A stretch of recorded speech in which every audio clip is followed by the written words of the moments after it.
American Top 40. Here's a song that debuted a couple of weeks ago on American Top 40 at number 40. Last week went to 32. This week moves up nicely to number 26. A four-man group from England who call themselves Queen. Their tune, Killer Queen. She keeps a Moet Chandon in a pretty cabinet.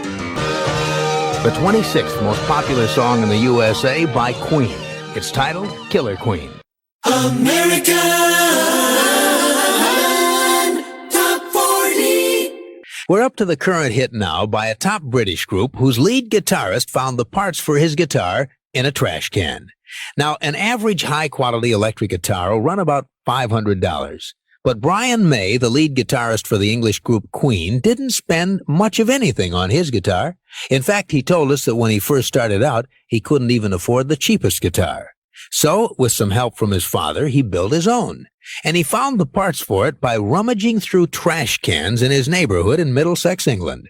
What he came up with were chunks of wood from an old fireplace mantel, some valve springs from an old motorcycle engine, and several bits of imitation ceramic tile. And when he put all those odd pieces together, the result was his first guitar. And it's the very same guitar he uses today on stage and in all of his recording sessions. During the last 2 years, Brian May has used that guitar on 2 gold albums and 4 top 20 singles by Queen. Their latest is up to number 15 this week, and it's called Somebody to Love. Anybody.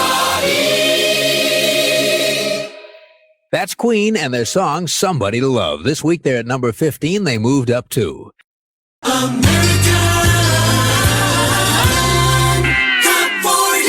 Well, now I have the hit song by the English group who dazzle their concert audiences with a spectacular stage setting.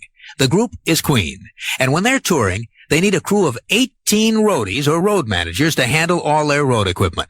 The total weight of all the stuff they have to carry from city to city is 60 tons.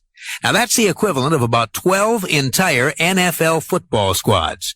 And to transport all that gear from one concert to the next, it takes 4 tractor-trailer rigs.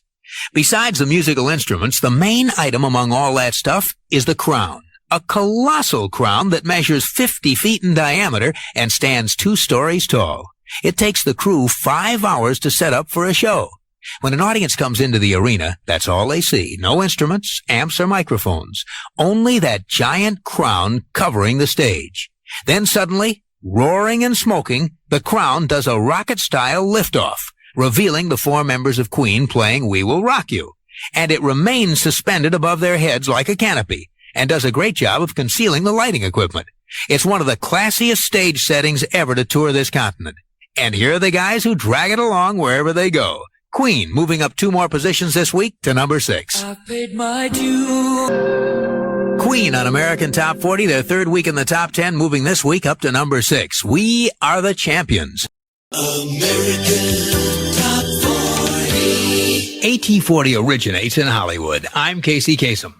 Now, we're up to the latest hit by the British supergroup whose lead singer is renowned as one of the world's greatest shoppers.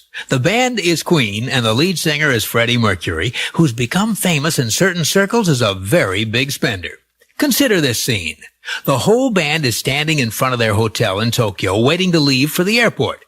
Only one member is missing, Freddie Mercury.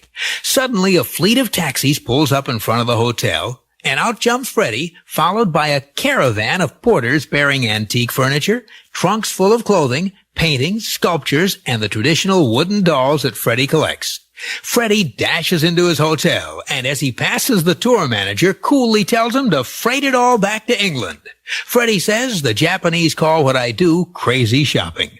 I walk around like the Pied Piper with hordes of people following me shouting out, crazy shopping.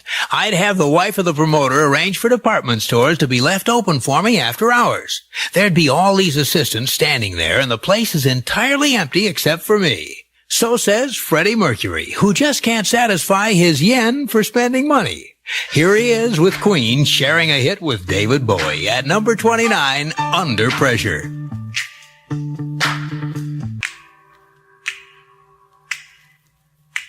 Queen and David Bowie with a song that went to number 1 in England and in Holland at number 29, second week in a row in the USA.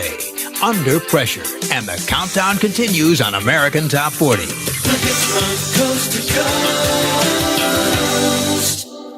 Now on American Top 40, we're up to the current hit by Queen, the band who once used a marketing trick to force their record label to release a song that the company didn't like. Queen recorded that song 9 years ago as part of their album Night at the Opera. It was a complex production, nearly 6 minutes long, with an operatic section right in the middle. And Queen asked their record company, the giant EMI, to release it as a single. The company said no way. They told the band it was okay for the album, but as a single, quote, radio will never touch it. It's too weird. Well, the members of Queen weren't happy with that corporate decision, so they took their weird song to a popular English disc jockey. And he liked it so much he played it one weekend a total of 14 times. The response? Phenomenal. On Monday, so many fans jammed London's record shops wanting to buy a copy of the song that EMI had no choice. They had to release it as a single. Here's a piece of that record. The song Bohemian Rhapsody was number 1 for 9 weeks in the UK, and it became Queen's first top 10 hit here in the US, reaching number 9 in winter of 1976. And all because Queen had enough faith in a strange song to force the issue. Their current hit is at number 35 this week on American Top 40. Here's Queen and Radio Gaga.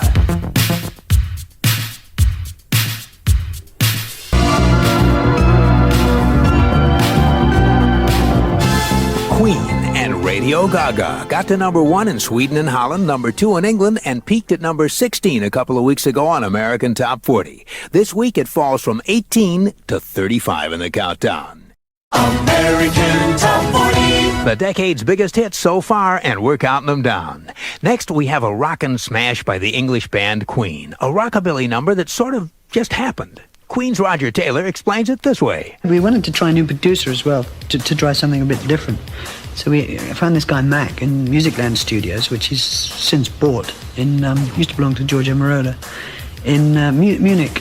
And that was the first song we ever played with Mac, and it took 20 minutes. Freddie just came down the stairs, said, I've written this song in the bath, it's real catchy, let's do it. And we very open micings, get a nice old ambient sound.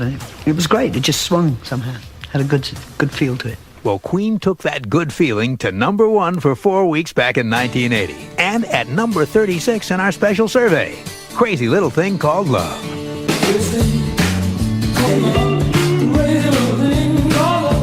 Crazy Little Thing Called Love. Queen from England, one of 9 British acts in our special survey. I'm Casey Kasem, counting down the 40 biggest hits of the 1980s so far, and they don't stop till we reach the decade's number 1 song. The hits from coast to coast.